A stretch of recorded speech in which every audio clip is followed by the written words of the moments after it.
A couple of videos ago, I got to combine my love of stage combat and Shakespeare when I teamed up with MC Combat to put an axe fight, an actual axe fight, in my translation of Sonnet 71. So inappropriate. So much fun to do. Loved it.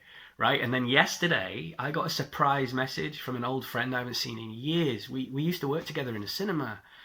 His name's Jon Hooper. Now I'm an actor, and he is a motion graphics designer for JEH Designs. Well, without me knowing, he took that video and added sound effects and like buckets of blood, Mortal Kombat levels of blood, and he sent it to me, and it's so cool. I thought I'd have to share it.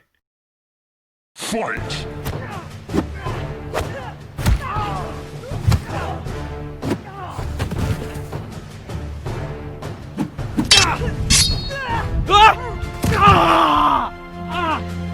No! No!